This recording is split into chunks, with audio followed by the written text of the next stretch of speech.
Hello, this is Scarlet and Rage podcast, and this is the long-awaited return by all of the fans out there of the podcast and fans of the content.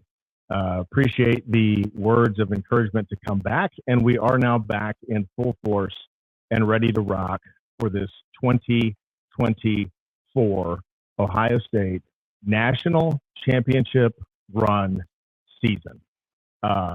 Michigan, you guys got it last year. That's fine. We appreciated what you did for the conference. This year is Ohio State's year. Ohio State is going to run the table and win the national championship. And the Big Ten is going to begin to further close the gap between the disparity of it and the SEC. So it's great to be back, Jay. Hope everything has been going well with you during this downtime. Tell us what's been going on. Michael, man, it's great to be back. It's great to be back, man. I feel like I've gone a little bit of an upgrade here with the new microphone and like camera and everything. I was like, well, if we're gonna come back and do this, let's do it right. And for the Dragon Ball Z fans out there, let me just say, like, there was a quote by Super Perfect Cell after he came back to life, and he basically said that you thought you'd never see me again, did you? Well, too bad. I'm alive. That's how I feel with this podcast, man. Again, It was looking like we might not come back, but here we are. It's great to be back. It's great to be doing something I love and something you love, man. Life has been pretty good the last 6 months. Still adjusting to, moving into this house and everything. I don't even have pictures of anything right behind me. I know it's weird. It happens. We'll get to it. I had knee surgery, Michael. Knee surgery on. Yeah. Did you get caught in the heel hook? No, man. I got low singled. Actually, no. That's interesting. You're exactly right. It did happen in martial arts, but it happened from a low single, which actually happened a year prior, but it got re-injured. Okay. I don't even know. It just honestly wasn't an explosive move or anything. It's just I fell wrong, and it wasn't. And it was just like I was like, stop. Yeah, like I can't go. It happens on the mat. I mean, you get out there and you get that kinetic energy, moving between two people resisting each other, and sometimes weird stuff happens. Mm-hmm. I am seriously about to get into the jiu-jitsu gym again, Jay. There's a new one that's opened right down from my house that the hours work. It's not exactly like the jiu-jitsu that I did before, but it's Gracie. So I've never done like a strict Gracie jiu-jitsu, so I know that's going to be it's going to be different for me. But they've got some really good self-defense stuff, and they're not the kinds that don't do no gi. They do have some no gi. Now, I like Gracie Jiu-Jitsu. I actually came from a Gracie Jiu-Jitsu background. It has a time and a place for it, but it's kind of cultish. Like they make you, I mean, again, every Gracie Jiu-Jitsu gym could be different, but I can tell you that they, before I left my old gym, they were starting to implement, you had to wear their uniform and pay for it and all this stuff. Yeah, that's annoying. And from the website, it did look like you probably had to wear that generic uniform, but I don't know. I think it would be good for me to at least get back into it, to be kind of forced to go through those Gracie fundamentals again. I think it'd probably be a positive since I've been out for a few years. So it may not be like a forever place for me, but I think it'd be a good place for me to train for a year or two. Hell yeah, man. But anyhow, I don't know if you can tell, but I've trimmed down. So I'm getting back in shape and getting ready for my return to the mats, as well as our return to the man. I was gonna say, dude, I put on like bad weight and fat. I need to cut down again, man. I don't know if you can tell that I put on a little bit. I need to cut down, man. And you look ultra tan, by the way. Let me say, what have you been out in the sun of your son's baseball or what was going on? Football? Yeah. I mean, there's times when I'm working out of the house, I'll go outside and walk and talk to a client. And sometimes I'll be talking to him for an hour. So I'm walking up and down the street in the beating sun. Then I go out at night and coach my son in football. So, some days I may be in the sun 2 or 3 hours. Yeah. Yeah. Yeah, I try and avoid the sun, man. I mean, like, looking at my skin, dude, it does not work well with the sun. Yours does, mine doesn't. Yeah. Well, I'm down 14 pounds, Jay. Hell yeah, man! Congratulations. Have you just change about, up your diet, or? Yeah, I've gotten back hardcore on the intermittent fasting. Wow. Yeah. After a while, I feel like you just don't get hungry anymore, right? No, you don't. Like I went through like the last.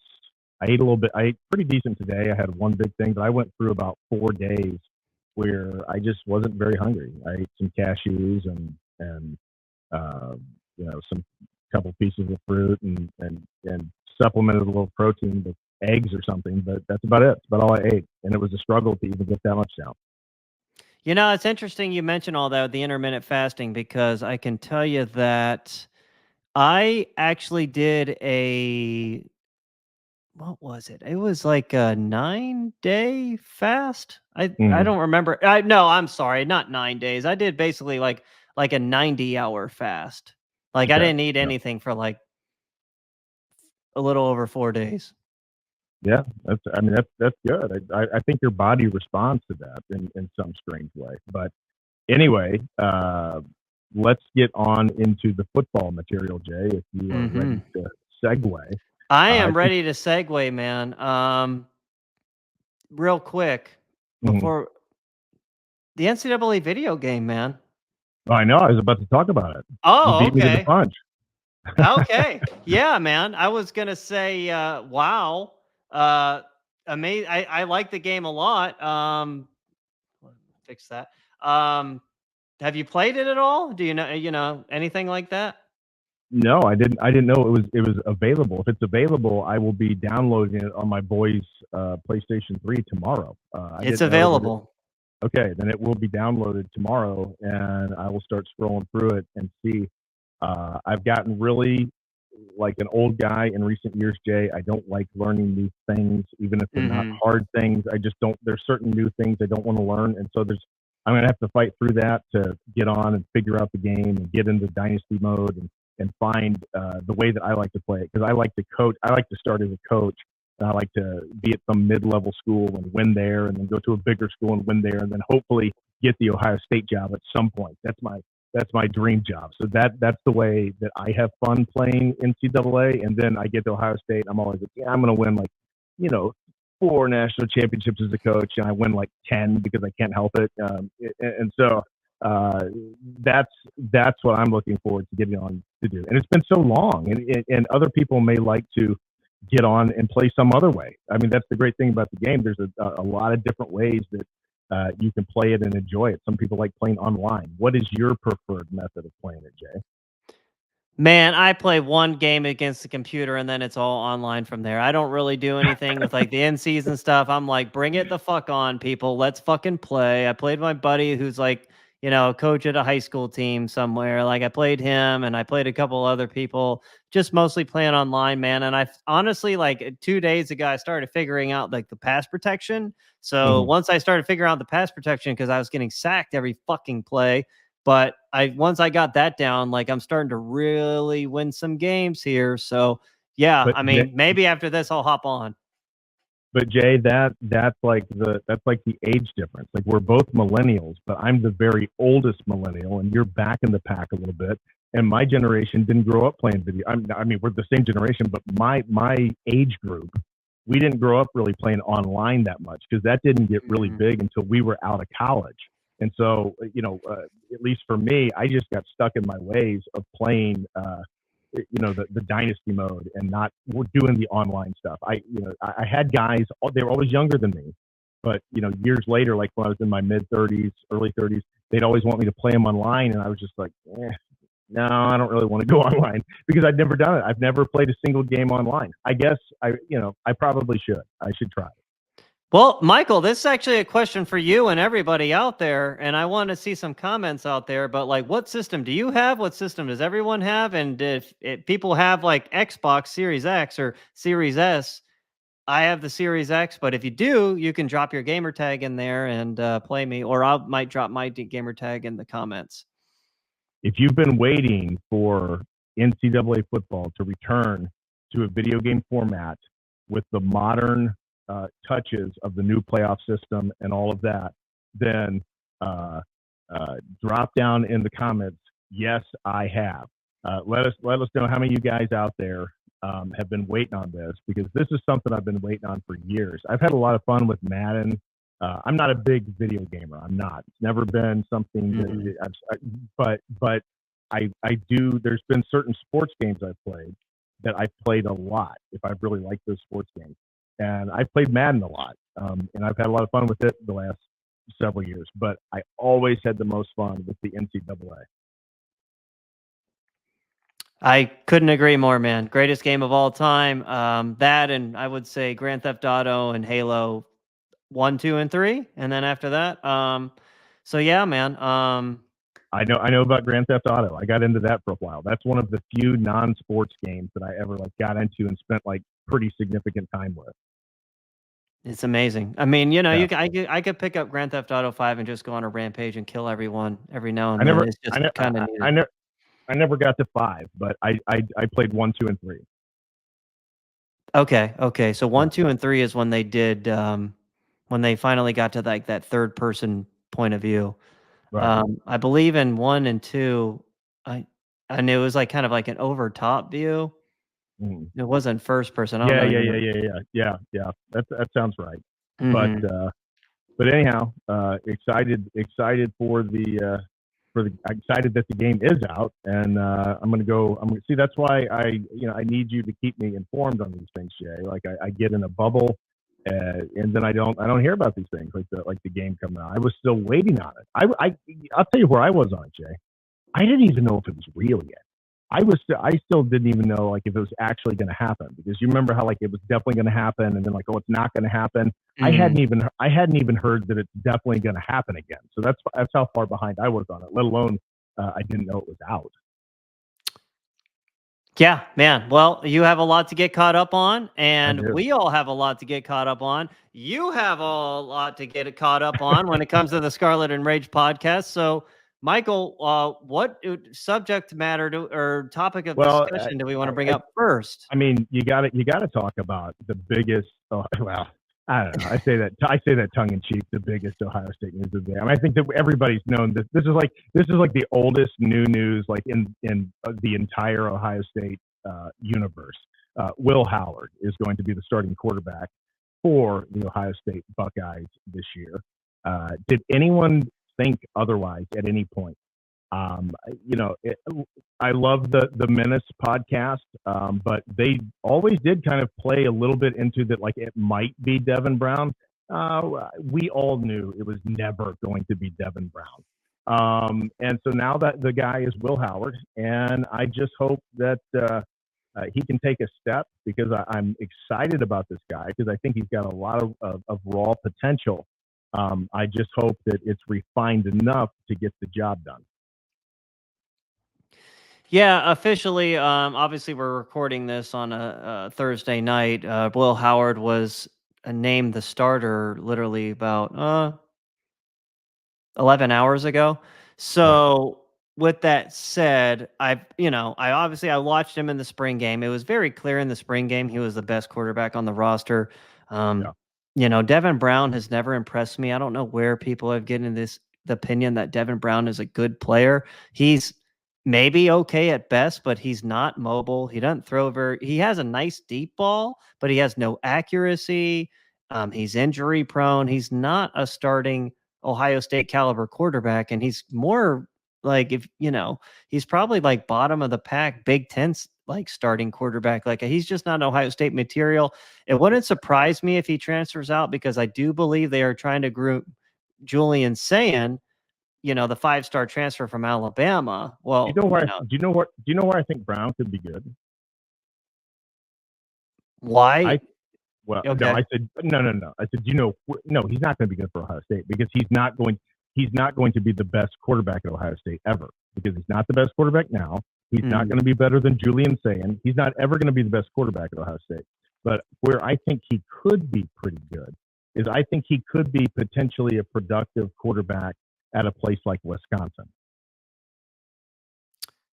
Yes. And honestly, at this point in time, like, I forget who Wisconsin's like third string quarterback was last year. What we played against him in that game in Madison, and that Mhm. guy showed me more than Devin Brown.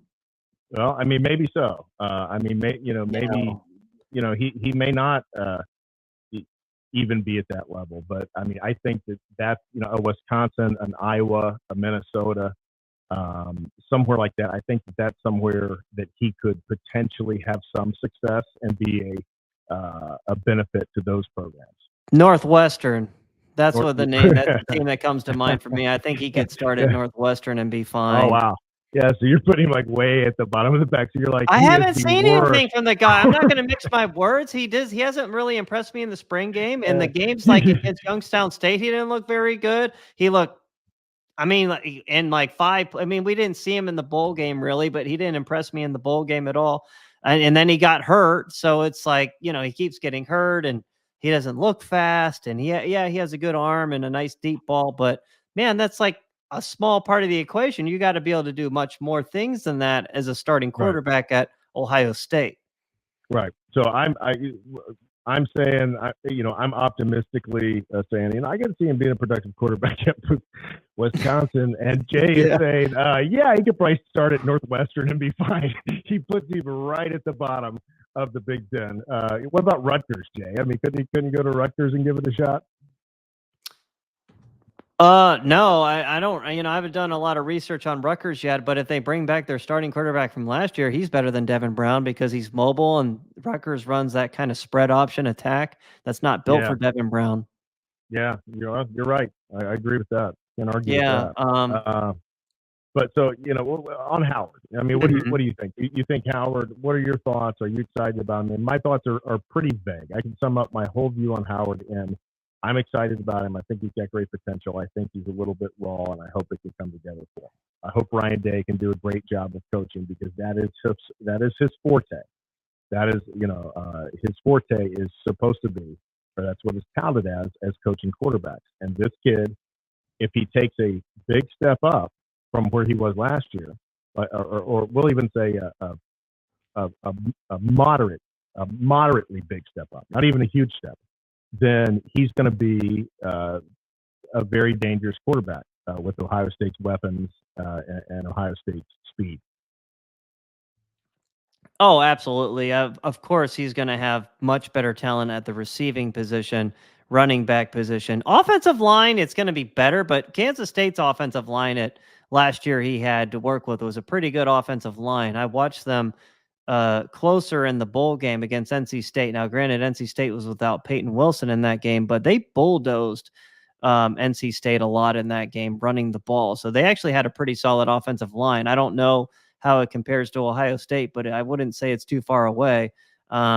Watching Will Howard, though, specifically, I like Will Howard. I don't love Will Howard. He's not Justin Fields. He's not Dwayne Haskins. He's not CJ Stroud, but he could be similar to Kyle. He could have similar production to Kyle McCord in the way they move the offense and stuff, which could be good enough with the acquisitions Ohio State's had in the offense in the offseason with Quinshon Judkins. And we already know, like, I believe our receiving core. I mean, we'll get into that in more of a deep dive in the Ohio State season preview here in a couple of days. But Jay, I'll talk about this more, but we'll see how what your estimation is. But I'll go ahead and reveal before the preview show that I think Will Howard could have 3,200 yards passing with 33 or 4 touchdowns and 5 to 7 interceptions and rush for 500 yards. I really think because I'm counting on a 16 game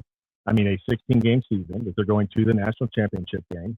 I'm counting them winning the national championship game, but in a 16 game season, like I feel like he could put up those kind of numbers with the kind of weapons he has around him. Pretty optimistic take there, going to the national championship and winning with Ryan Day as the head coach. Michael, I'm a new man, Jay. Reinvented. Yeah, absolutely. Mr. Positivity. Yes. Well, I mean, here's the thing, Jay. My views on Ryan Day haven't changed. Why have they not changed? Because he hasn't proven it. until you prove it to me, Ryan Day, my view on you is not going to fully change. But what I am doing is I am putting the onus on Ryan Day. This is year number 6. This is the most loaded roster you've had. This is as loaded a roster as Ohio State has had in a long time. And the 2 best coaches in the league just left. Nick Saban retired, and Jim Harbaugh went to the NFL. The only thing that you have standing in your way is Texas, Oregon, and Georgia. And you have a more talented roster. Yes, I said it, more talented roster than any of them. So, Ryan Day, if you can't do it this year, I truly don't know when you can. Ryan Day's lost games in the past with teams that had similar talent but less talent than Ohio State in big games. So I know he has. I know he has. I just say I think that this is the best shot he has. And absolutely.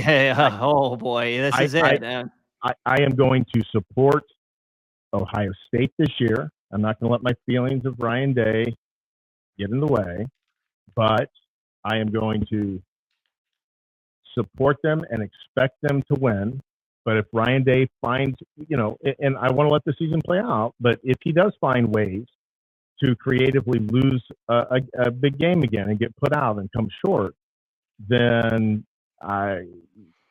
it's going to be a totally different outlook by me on Ryan Day. At that point, it's going to be different. And I understand what a big ask that is on Ryan Day. That I'm literally saying, win a national championship or I don't support you anymore.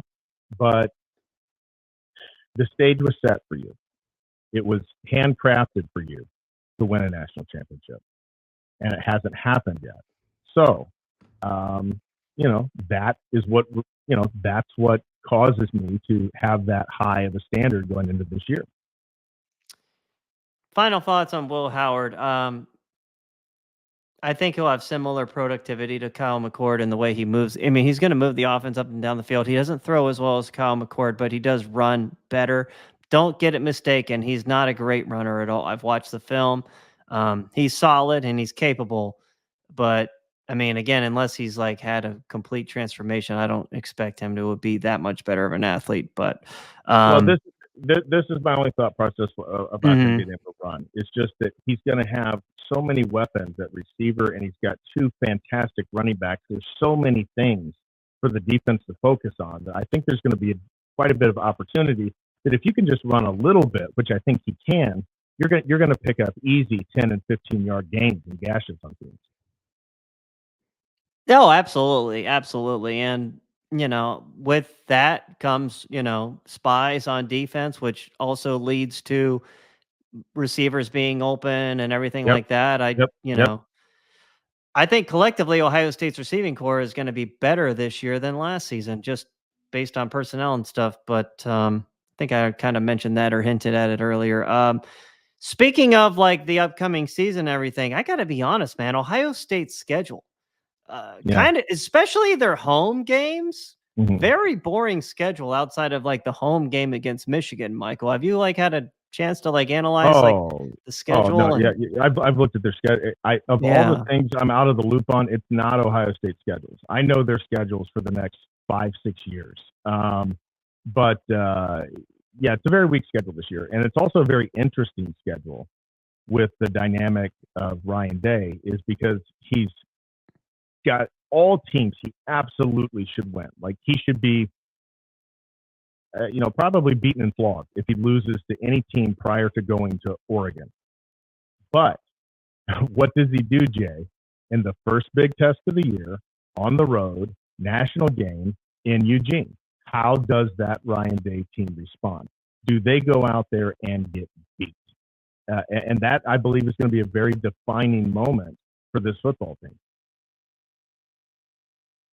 It's going to be a battle of the coaches who don't win big games. Yeah, well, there you go. So one of them's got to get one. Helfrich or Day. One way or the other are going to get at least a decent. Dan Lanning. Yeah, I'm sorry. Lanning and Day. Who did I say? Mark Helfrich, their former coach. Oh yeah. Good grief! I hadn't thought about that guy in forever. But yeah, Dan Lanning and Ryan Day. So But yeah, it's not a real challenging schedule. That's in Ohio State's favor too. That's another reason that I am saying national championship this year because truth be told, they don't even have to beat Oregon twice. They literally could beat Oregon one time and still be a top 4 seed. If they lost to Oregon and Eugene, got a rematch in the Big Ten championship and beat Oregon and end up 12-1 Big Ten champs, they're going to get a bye.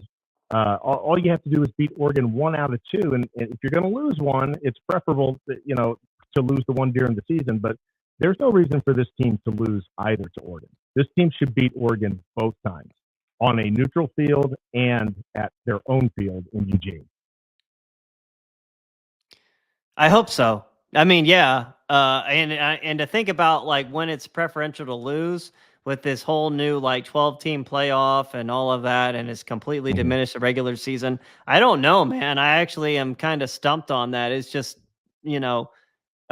something that's unprecedented. We haven't had a playoff of 12 teams before, but that's exactly what this upcoming season is. And and that kind of lends the question, if Ohio State's undefeated going into the conference championship game, do they sit some players because they're guaranteed a top 4 spot? Well, but would they be if they were both, if Ohio State was 12-1 and Oregon was 12-1, they both beat each other one time, but Oregon wins the Big Ten championship game? I think that Oregon would get one of the top 4 and we would drop down to probably number 5 or number 6. And then you have a point. It just depends on what. The SEC champ's going to get. If Ohio State's undefeated going into the conference championship game, they would be 1 or 2. And if they're number 1, I don't see them dropping past 4. I think they would still get a top 4 seed, even being undefeated going into the conference championship game and losing if it's respectable. Maybe so, but here's the, you're putting it on that goofy committee to do the right thing. And you just never know. Like I would rather just take it, win it, and be the number 1 seed. And then you get to play the lowest seed in the quarterfinals, then hopefully go on into the semifinals.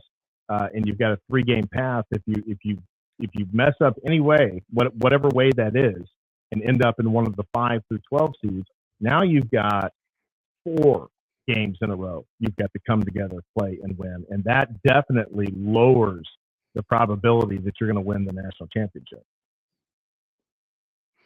Yeah. Not much really to add there, Michael. Justin Fry still sucks so fucking bad. Like, good God, man. Why does this guy have a job at Ohio State? Well, I can tell you why, but he's fucking terrible. And I swear we were like the first podcast back in the day to make it clear that he was not good at his job. I could tell in recruiting. I'm like, the guys he's getting are like just Ohio kids. And yeah, he went into Indiana to get like one guy, but that's basically Ohio West. What is like that Indiana is. And it's like, that's not impressive. He's terrible. He was like one of the worst offensive line recruiters I have ever fucking seen. Yeah, like just real quick, I love Indiana, Jay, because it's not like beaming with talent, but it has some talent now. And it's basically just like a freebie ground for Ohio State to go over there and grab the best they have. So I love Indiana. I'm rooting for Indiana population, high school football, everything to continue getting better. But that was a side note. But Justin Fry, he hasn't delivered. And I mean, again, I've been willing to have some patience. The problem is Ryan Day hasn't fostered a lot of faith in some of his hires. So when you don't see great results after 3 years, you're kind of like, well, I don't know. He doesn't have a track record that's fantastic with that. So if he had a better track record, I might be more likely to hold off a little bit. But like, it's really getting time. This is his 4th recruiting class, right? Well, actually, I'm doing the math and everything. I believe this is his.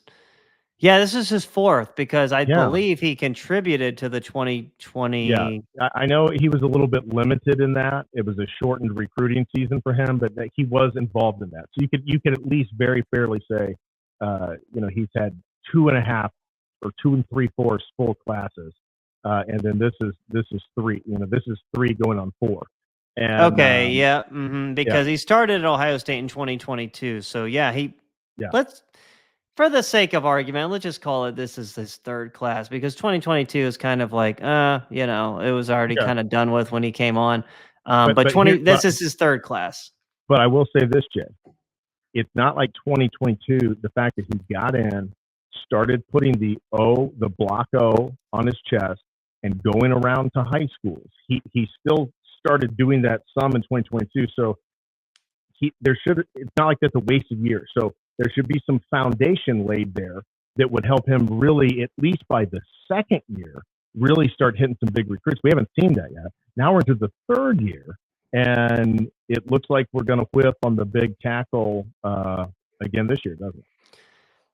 Yes, it is looking like David Sanders is going to commit to Tennessee. It's not like final, but I mean it looks like it's pretty final. Ohio State just blame NIL. I blame Justin Fry and Ryan Day, and I mean more Justin Fry here, but it's Ryan Day's fault that he hired this guy. David Sanders is right down the road for me. I'm actually going to make it a point I'm going to go see their week 1 game here in literally 1 week. So in 1 week they'll be playing. David Sanders attends Providence Day School here in Charlotte, and they're playing Weddington. And in my new place, I believe Providence Day is about a 25-minute drive for me, so not too bad. And I'm going to go check out their first game because there's an Ohio State commit by the name of Trajan Odom, plays defensive line, not super highly ranked. The defensive line class so far is a little disappointing, especially actually very disappointing at defensive tackle. But he's going to be going against David Sanders, so I'm going to make it a point to check that out, scout it out, see what I think. Yeah, that's that'll be good. Be excited to see what your impression is seeing them down on the field like that. Mm-hmm. But while we're on Ohio State assistants, there's another Ohio State assistant that, at least in Jay's mind, I'll maybe tell my opinion in a moment, but at least in Jay's mind, he is not sold on Jim Knowles. He's still not sold on him, even after the good defense last year. There's something that Jay doesn't quite trust about Jim Knowles. What is it, Jay? Just based on his comments and stuff and the media about how he's pretty content with running the 4-2-5. He is not really looking to change it up too much on defense or take any risks or anything like that. He's basically going to run the same things he did last season. And because of that, it basically screams out loud that Ohio State's not going to be challenging offenses. They're not going to be bringing a lot of run blitzes in. Yeah, you can get away with that against Iowa and Minnesota and Illinois and Indiana. But when the time comes to actually stop a team who's really gashing you on the ground, Knowles really doesn't have an answer because look at the Michigan game last year. Look at Rutgers. Rutgers actually outgained Ohio State, and Ohio State got lucky off a pick six, or else they would have lost that game. And then the Missouri game. Yeah, they got slashed by Rutgers. This is my question, Jay. Is I get that if you're going against an Oregon in a Big Ten championship game, or an Oregon in a playoff game, or a Georgia in a playoff. I mean, I don't even know how Georgia, sure, but I know there's teams that you're going to need to do a lot of 4-2-5. But when you've got to go and beat Wisconsin and Penn State, who can't throw the ball worth a flip. The run is the only thing they have. What with the athletes that he has at his disposal, like you can't have some 4-3 sets where you have another linebacker in there for the run, and you can't come up with anything to cover with those athletes to run a 4-3 and cover Wisconsin and Iowa and Rutgers and these teams that are going to run the ball, that they're not even good at passing the ball. Like, you should be able to stop the pass out of a 4-3, and it's going to be much more effective against the run. They've got perfect made, fast, athletic outside linebackers.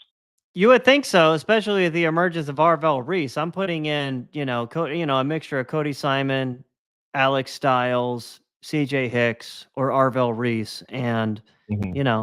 or maybe 5 down defensive linemen, man. I mean, that's my bread and butter. I mean, if I were to like run and I really wanted to stop an offense from gashing us, aka Michigan or Missouri, like I'm gonna put an extra defensive lineman out there, man, and just draw a fucking line in the sand, man. You're not crossing this. You're not going to run the ball on Right. us. I'm going to force you to throw. And not only when you're basically bringing that many guys to the line of scrimmage or getting after the quarterback and bringing more pressure, it actually makes your defensive back's job easier because they're not out there as long. And you have such great athletes like Jermaine Matthews and Jordan Hancock. Denzel Burke's very good. I wouldn't call him a great athlete, but Davis and Abunosin, like big physical corners, like give them a chance to create havoc on the back end, more interceptions, more turnovers, take risks, man. You have the talent to do it, but running the same basic style it's not going to win you championships at Ohio State, man. It's not. You're not going to stop Michigan. You're not going to stop Georgia.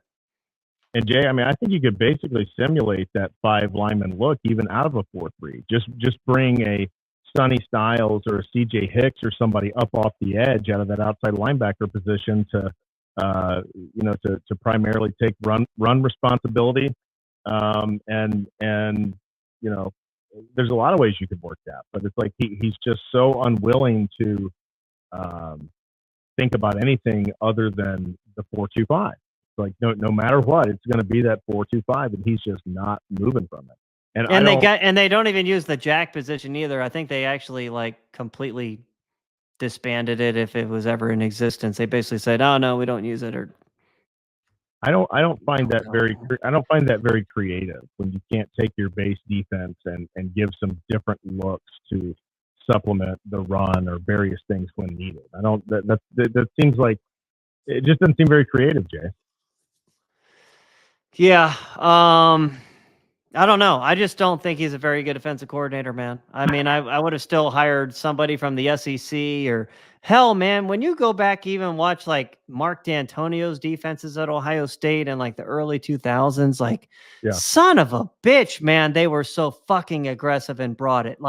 I don't know why the 2001 UCLA Ohio State game at the Rose Bowl popped up on my YouTube feed the other day, but I was just watching it, and UCLA beat Ohio State 13-2 or something like that. Ohio State didn't even score. That was back when Steve Bellisari was the quarterback, if you remember him.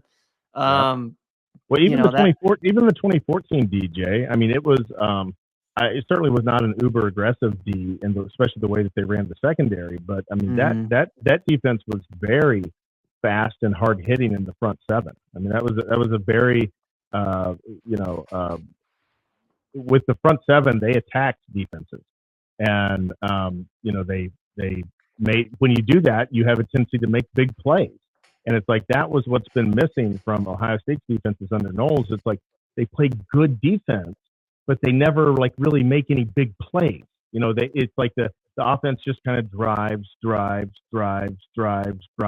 maybe it'll stall out. They don't give up that many points, but they don't ever have explosive stops or things that really change the momentum of a game. And then they just wear down as the game goes on because, they don't get those big stops and those quick stops very often. I couldn't agree more. Yes, you're absolutely right. They don't get the key stops. The Michigan game was it. I mean, go back and watch the Michigan game. Ohio State, I believe they had what was the final score? 30-24. So I think they just had scored, and then Michigan got the ball back with 7 minutes to go, and Ohio State it was pretty clear Michigan was going to run the fucking ball. And what does Ohio State do? They stay in the 4-2-5 until literally the last 3 plays of the series, and that's when they finally stopped Michigan's running game, when they actually committed to the line of scrimmage. But I know, Jay. I don't know, man. It's a painful memory. It's like you knew exactly what they were going to do, and you didn't stop it, and you didn't even give your defense a good schematic chance to stop it. I mean, I don't know, but hopefully, hopefully, I'm not going to say he's learned from that because he's 60 years old. What is he going to learn from at this point? Hopefully, the defense can play a little more aggressive and maybe be a little more turnover friendly this year. Hopefully. I mean, we don't. Yeah. Yeah, I So, mean, I don't really get my hopes up too much with that. I really am concerned about the aggression they use, and I'm really worried about as well their substitutions because they really didn't substitute for shit last season, and it cost them. Players weren't ready. Remember, like CJ Hicks in the bowl game just looked lost in the sauce.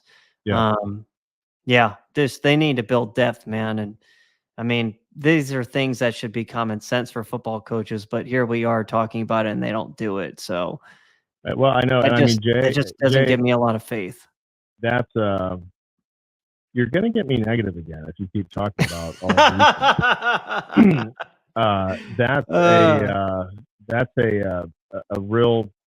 It's really difficult for me to understand how you could have a guy like CJ Hicks and you've got a linebacker that, frankly, I like the kid, great kid, wonderful Buckeye, but is as mediocre as Eichenberg, and it's not like Chambers was an All-American or something, and you can't get that guy some reps throughout the season against some of these teams that are on the schedule, and let the guy develop. It's like the guy barely got any reps, and I don't know what it means that he looked terrible against Missouri. I mean, that's literally he hasn't hardly been out on the field all year, so he's not in any kind of rhythm. He's not got any kind of playing time, so I can't really even make any judgment on that. And when I can't make a judgment on a kid by the end of the second year who is a 5-star, that's pretty crappy development. Absolutely, Michael. I mean, we both said this actually after the Missouri reaction podcast. It was like, we were all in tears and upset and everything, losing again to another fucking SEC team because Ohio State we just don't beat SEC teams. Whatever the fuck. Well, and there's all these tragedies against the SEC teams. Like, oh well, the team was so devastated because they just lost against Michigan, and Eddie George and them are not getting to go to the national championship, and they're not even really interested in playing Tennessee, but they go and lose. The disappointing South Carolina Bowls in the Cooper years, and Ryan Day going out there with the third string quarterback and the wheels falling off and it being like just a total disgrace. It's like, it's just been I want to play the SEC more, Jay, because I want to play the SEC more. I want to play more teams out of the SEC because here's the truth of the matter.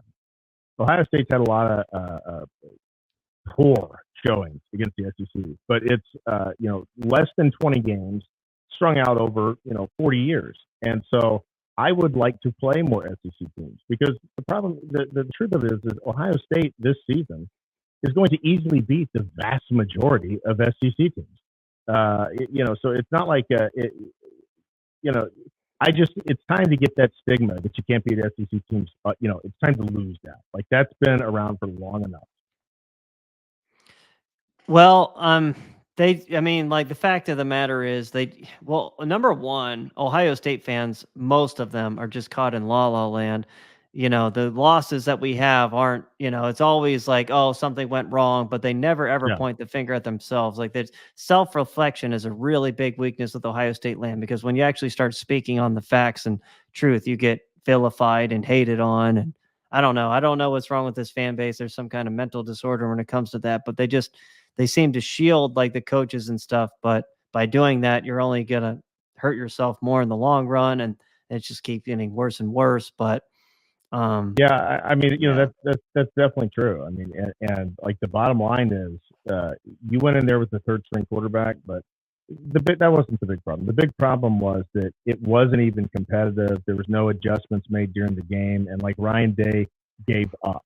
He didn't try to win that game. But I am going to try to put those negative feelings about Ryan Day aside and believe that he will be a renewed and freed man with his mentor Chip Kelly at his side, taking over and lifting much of the offensive burden and strain. And I am giving one last hope in Ryan Day that he's finally going to figure out his formula of success and get done what he previously hasn't been able to get done. But that may not be the case, Jay. But that's why we got the podcast. We're going to follow the journey all the way through and see how it ends out. Abso-fucking-lutely. And let me just say, Michigan fans, we have not forgot about you. Michael, I think we actually, not I think, I know we have more Michigan fans on this podcast subscribe to us than Ohio State fans, because it seems like in our absence, I believe it was mostly Michigan fans commenting, wondering where we were versus Ohio State fans. Well, I mean, okay, some people but- texted my personal number, but not commenting on the actual YouTube video.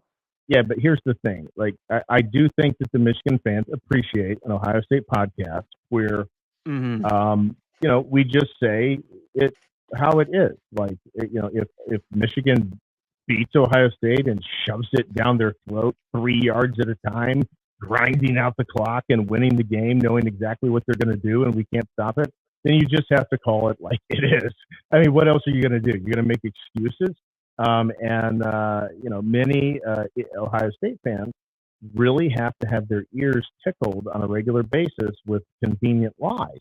And so, some Ohio State fans don't like that, but I believe that they're going to come around to us. I believe more and more are going to come around because we are being authentic about it, and we want the best for Ohio State, and we don't have any agendas like some of the other Ohio State media.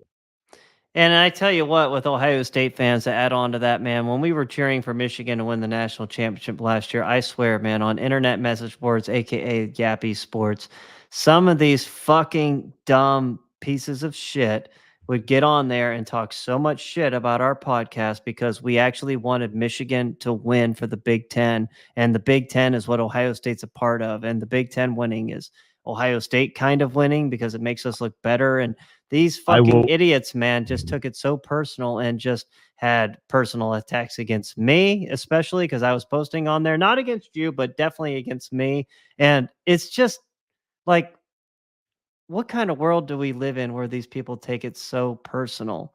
I'll remind you have again, opinions. Yeah, I will remind you again, Ohio State fans. Michigan winning the national championship was a great thing for us. You can gag on that if you like. You can might not be easy to choke that down, but Michigan winning last year was a great thing for us. What happened after Michigan won? Ohio State knew we have to change. When the SEC won year after year, they're like, oh, well, that's the SEC. We've got 48 varsity sports, and they've only got 19. And look at all the wonderful things the university is doing. And it's like, no, nobody cares about that. That's not what moves the needle in 2024. And so Michigan winning got Ohio State to get serious, get a NIL program that can compete with anybody in the country, and use all of the rich resources that the university has always had, and for some reason typically failed to shower properly upon the source of all those riches, which is the Ohio State football team and program. I don't think we get Caleb Downs. No. If Michigan loses. No. You're probably not paying, they're probably not shelling out the money to get several of the guys that they've got. Quinshon Judkins, Will Howard. I don't think any of them are Ohio State Buckeyes if Michigan loses in the championship. No. Michigan winning was a great thing for Ohio State. It gave Ohio State credibility last year because, the Missouri game was a disaster, but a healthy Ohio State went toe-to-toe with the national champion. It's much better to lose a close game to the national champion than to lose a close game to a Big Ten team that goes and gets wrecked by an SEC team in the playoffs. People that have wanted that through the years that need to have their head examined. It's much better for the Big Ten to have collective success. That's going to help Ohio State have more individual success. Yeah, couldn't agree more, man. Again, that's why we're here. We're here to change the thought process in regards to Ohio State and what their thoughts are for the rest of the Big Ten, Michigan included. Again, it could have been any Big Ten team last year. I would have joined in and, cheered hard as hell for them to win the championship game. Ab- But ab- absolutely. along the lines of Michigan, man, really not a lot has happened in their little scandal process. Have you followed that at all? I don't know, supposed There's some cheating. Ohio State media that is constantly touting all of the huge Oh revelations that are going to come from this, God. but those Oh, it's revelations cringy. never come. Those revelations never come. No. I don't think anything's going to happen, really. I don't think it's going to be that big of a deal. I think that there's some happy talk about no-show clauses and all of these disastrous things coming upon Michigan. I don't think it's going to happen. I think that there's going to be probably some kind of slap on the wrist. I don't know what that might be. Maybe lose 3 or 4 scholarships for 3 or 4 years or something. There may be some slap on the wrist, which, by the way, in the era of NIL means nothing. You just pump a little NIL money in there and you give those scholarships through NIL funded things. So I mean that's not even a big deal today to lose 3 or 4 scholarships. But I don't think it's going to be any kind of major thing. I just think it's all carrot on a stick, that there's going to be this big dramatic revelation and the axe is going to fall and the Michigan program is going to be just totally shattered. I really don't think that, but we'll see. I'm not any kind of NCAA prognosticator on what they're going to do or anything like that, but I will say this. Number one, Michigan is doing the right thing and fighting against the NCAA on this. Don't help them at all. I mean, look at Kansas basketball, UNC basketball, basically getting away with cheating, like worse than what Michigan supposedly is doing. And number two, is just like, I will say, like, Harbaugh was going to be their honorary captain for game 1. Did you know that? Yeah. No, Yeah. I didn't know that. Well, they took it back, though. That's the thing. I will say this, Oh. like, you need to go all in, Michigan. Like, keep Harbaugh as the honorary captain, unless Jim Harbaugh just flat out didn't want to do it. But hopefully it wasn't your choice. I don't really know. I didn't really look at the details, but I would have still had him come in and still been like the honorary captain, because you know what? Fuck you, NCAA. Fuck off. You're not in our interests. Like, our best interests are our interests, not your interests. Yeah. I agree, and I'm glad that Michigan did that. I'm glad that Michigan has kind of started playing a little dirtier, like they've always played in the SEC. And yes, they've gotten away with things. And so, like I've said many times, the Big Ten has loved to hang itself on the noose of virtue in the past. And, I'm sorry, if you want to win at the highest level, they're all cheating. Everybody was cheating. So what good does it do for you to, confess up and get this big arbitrary punishment from some strange organization that really has nothing to do with the sport anymore? It's almost like a joke. I mean, who wants to subject themselves to that? Yeah. Yeah, again, I don't know, but I can tell you this. I don't want Michigan to get hammered, because them getting hammered is only going to hurt Ohio State. I want a good Michigan, so Ohio State keeps feeling themselves to be good. That's really what I want. I agree. I think I want Michigan to I want it to continue to be a competitive rivalry. I don't want it to slide back into some decimated form of the Michigan program. That's not fun. And those the Ohio State teams that went through those decimated Michigan programs were not fit to go all the way because they just didn't. But I think having a good Michigan program hardens Ohio State's program. Absolutely, no doubt about it. Speaking of Michigan, still along those lines, Michigan, Michael, I think we should do a full-on Michigan Texas preview when that game comes, because that is the biggest game of the non-conference for the Big Ten. No, I'm looking forward to that game. Yeah, so we absolutely need to preview that. Yeah, oh, absolutely. So Michigan fans, don't worry, we didn't forget about you. I absolutely hope you beat the fuck out of Texas, because I do not like Texas at all. I was actually like doing like bullshitting somebody in the sales world earlier today, saying, "Oh, what do you think of Texas going?" I mean, he was like in Austin, Texas, and I was just on the phone with him, and trying Yeah, to act like I care about Texas when I really fucking hate their guts. right. Yeah, no, I definitely would be rooting for Michigan in that game. They've got their hands full with all the guys they lost, and Texas being a pretty really good team coming back. But it would be a heck of a win for Rod Moore getting hurt really, really hurts them. Like, that dude was a beast at safety, and he's out for the year. And I don't know what their depth is. They lost that one safety. I forget his name now. They lost him to a transfer to Alabama, man. Like, fucking hell. Yeah. Yeah. But anyhow, Jay, that about wraps it up for me. You got any other final thoughts? I don't know, man. All I can say is, Michael, is I'm happy to be back. I'm happy to be talking about Buckeye football again. Maybe we'll do some live podcasts this year during games. I don't know. I don't know if I'll be able to handle myself. I don't know if you'll be able to handle me. I don't know if you'll be able to handle Michael. I mean, who knows?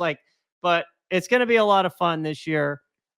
Sorry we were away for so long, but we're back now and we're stronger than ever. Yep. Absolutely. Thank you guys for listening, and we'll see you soon.